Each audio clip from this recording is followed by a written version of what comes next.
오늘 함께 볼 말씀은 마태복음 1장 우리 18절에서 25절까지의 말씀 같이 읽겠습니다. 마태복음 1장 18절에서 25절까지 말씀 우리 같이 한 목소리로 읽겠습니다. 예수 그리스도의 나심은 이러하니라.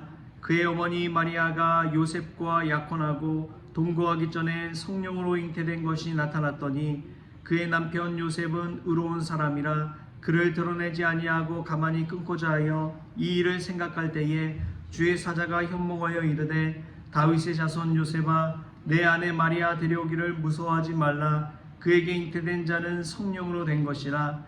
아들을 낳으리니 이름을 예수라 하라. 이는 그가 자기 백성을 그들의 죄에서 구원할 자이심이라 하니라.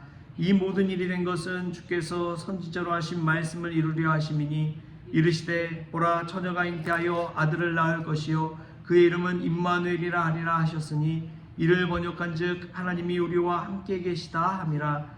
요셉이 잠에서 깨어 일어나 주의 사자의 분부대로 행하여 그의 아내를 데려왔으나 아들을 낳기까지 동침하지 아니하더니 낳음의 이름을 예수라 하니라. 아멘. 할렐루야. 말씀 가운데 귀한 은혜가 저와 여러분의 있기를 소망합니다. 어제 머리를 좀 했습니다. 네, 가서 미용실에서 머리를 정리하고 왔는데 참 기분이 좋더라고요. 무언가를 정리하고 깔끔하게 한다는 것 자체가 참 마음을 새롭게 하는 것 같습니다. 또 한 해가 새롭게 시작한 지 벌써 2월인데 2월 첫째 주간 우리가 정리할 것들은 정리하고 깨끗한 마음, 새로운 마음으로 하나님 앞에 나아가는 저와 여러분 될 수 있기를 소망합니다. 오늘 말씀은 예수 그리스도의 나심, 예수 그리스도 탄생에 관해서 함께 나누고자 합니다. 예수님을 믿고자 하는 분들이 그냥 세상에서 좀 학식이 있고 교양이 있고 도덕적으로 뭐 문제도 없고 뭐 배운 사람들이 교회 와서 신앙생활하다가 꼭 목에 가시가 걸리듯이 늘 걸리는 문제가 몇 가지 있습니다. 첫 번째는 동정녀 탄생에 관한 것이 참 이게 과학적으로 합리적으로 어떻게 동정녀로 탄생할 수가 있느냐 이 문제가 하나 걸리고요. 또 하나로 이제 예수님의 부활 문제. 아니 어떻게 예수님께서 죽은 자 가운데 죽은 사람이 다시 살아날 수가 있느냐 이 문제가 있고요. 또 예수님 부활하셨는데 심지어 하늘에 올라가는 승천을 하셨다고 하는 그 이야기를 들으면 예수님 슈퍼맨이신가 그런 이야기도 하고요. 또 예수님 다시 오실 것이다. 재림의 문제. 재림한다고 했는데 왜 예수님께서 2000년이 지나도록 재림하지 않으셨느냐 뭐 이런 이야기들이 많이 있습니다. 이제 뭐 과학의 시대, 지식의 시대다. 그래서 이성의 시대다. 그래서 이제 이러한 것들이 마치 목에 가시가 걸리듯이 우리의 믿음에 자라나는 것들을 방해할 때가 있습니다. 그런데요, 단순히 그냥 믿고 나면은 예수님이기 때문에 그렇구나. 예수님이시라면 동정녀 탄생도 능히 가능하겠구나. 이런 믿음이 생겨나게 됩니다. 믿고 나면요, 그런 게 당연하게 보여요. 그래서 우리가 이 새벽기도 시작하면서도 사도신경 했잖아요. 사도신경 안에는 이 내용이 다 포함되어 있습니다. 우리가 그냥 매 주일 예배 때마다 사도신경 외우는데 그 사도신경 그냥 형식적으로 하면은 당연하게 넘어가 버리잖아요. 근데 내용을 보면은 이게 동정녀 탄생도 들어있지, 예수님의 이 죽음 이후에 다시 사흘 만에 살아나사 부활의 문제도 들어있지, 하늘에 오르사 승천의 문제도 들어있지, 다시 와서 심판하신다는 심판의 내용도 들어있지, 다 들어있습니다. 근데 그 고백을 사도신경을 매주일 하면서도 이 문제를 믿지 못하는 분들이 있다는 거예요. 교회를 오래 다녔지만 이 문제에 대해서는 믿지 않고 고백하지 않고 그냥 예수님의 교훈적인 메시지만 내게 주신 하나님의 말씀이다 생각하고 믿는 분들이 있습니다. 여러분, 그것은 반쪽짜리 신앙이 될 수가 있습니다. 예수님의 동정녀 탄생을 믿으십시오. 그렇기 때문에 예수님이 그리스도가 되는 것입니다. 일반적인 사람이라면 그렇게 날 수가 없지요. 예수님이니까 가능한 이야기입니다. 할렐루야. 여러분 그 사실을 믿으시기 바랍니다. 그래야지 우리의 믿음이 자라날 수가 있는 거예요. 온전히 하나님의 말씀을 하나님의 말씀으로 받을 수가 있습니다. 안 그러면요, 성경을 읽다 보면 여러분 우리가 이해되는 것만 믿고 이해되지 않는 것은 그냥 제껴버리는 거예요. 여러분 그것은 반쪽짜리 신앙이 될 수밖에 없습니다. 온전한 신앙이 될 수가 없어요. 예수님을 믿는 것이라면 예수님의 하신 그 교훈적인 말씀만, 이 산상수훈의 말씀이나 도덕적 윤리적으로 이해되는 말씀만 믿는 것이 아니라 말씀 전체를 온전히 받을 수 있는 그러한 믿음의 사람 될 수 있기를 바랍니다. 이 동정녀 탄생에 대해서 이야기할 때 시험에 드신 분들, 그런 분들이 참 많이 있지만 그럼에도 불구하고 예수님이 그리스도이기 때문에 이러한 동정녀 탄생을 하셨다는 것을 우리가 먼저 마음에 담으면 좋겠습니다. 또 보면은 참 하나님은 이 마리아에게 의로운 남편을 붙여주셨구나 라는 것을 또 말씀을 통해서 알 수가 있어요. 우리 18절 19절 말씀을 또 같이 한번 읽어볼까요? 18절 19절 시작. 예수 그리스도의 나심은 이러하니라. 그의 어머니 마리아가 요셉과 약혼하고 동거하기 전에 성령으로 잉태된 것이 나타났더니 그의 남편 요셉은 의로운 사람이라 그를 드러내지 아니하고 가만히 끊고자 하여. 아멘. 여러분 이때 당시에 약혼을 했는데 약혼한 처녀가 잉태된 것, 임신한 것이 나타났다면 돌에 쳐맞아 죽였습니다. 이것은 약혼 파행한 정도가 아니었어요. 죽음의 자리로 내몰리는 것입니다. 그래서 이 의로운 사람 요셉이 왜 의로운 사람이 되느냐? 그래서 가만히 끊고자 한 거예요.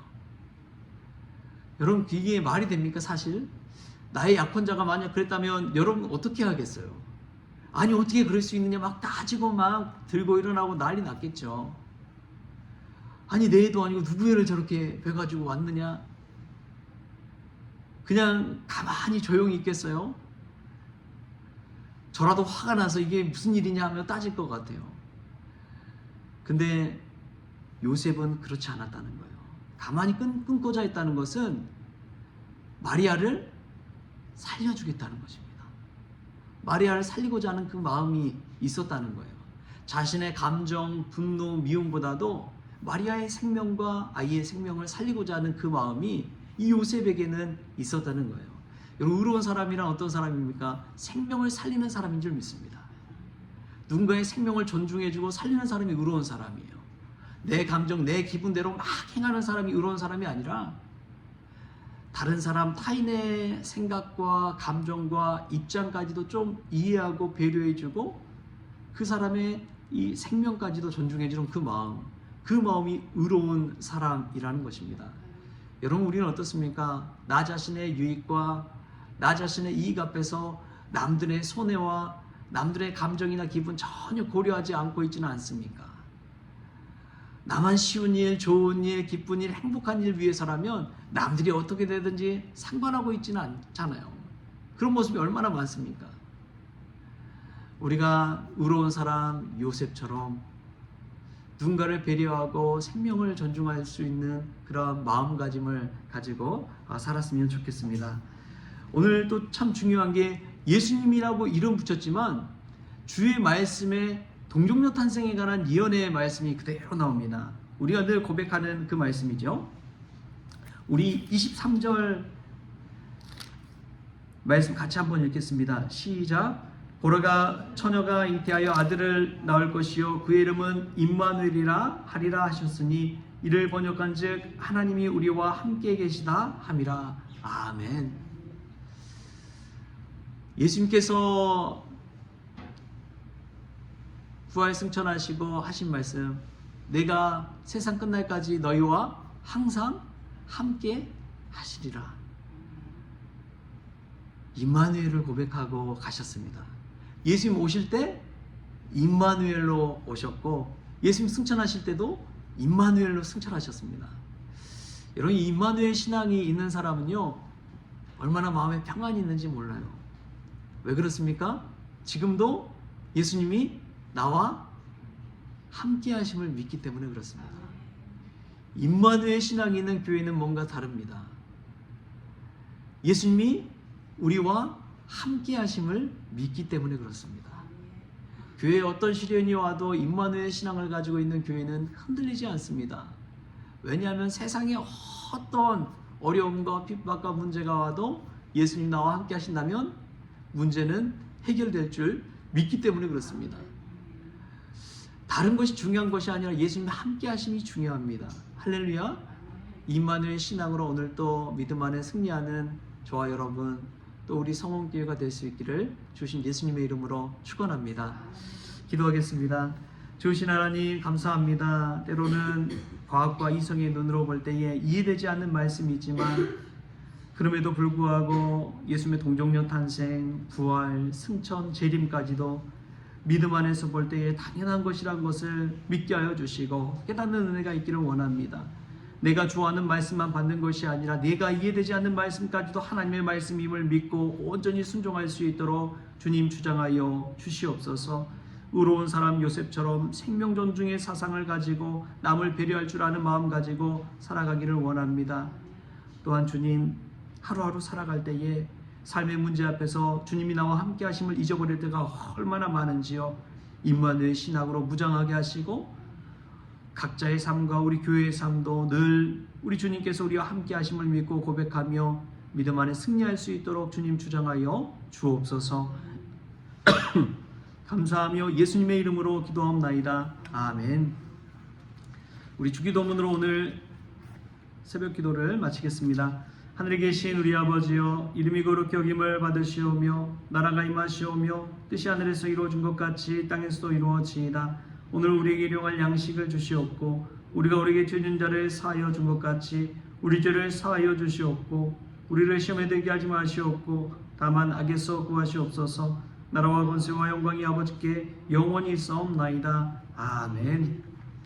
마지막으로 기도 부탁 한 가지만 드리겠습니다. 오늘 또 우리 여신도 회장님, 최경순 권사님 인도네시아로 출국하는데요.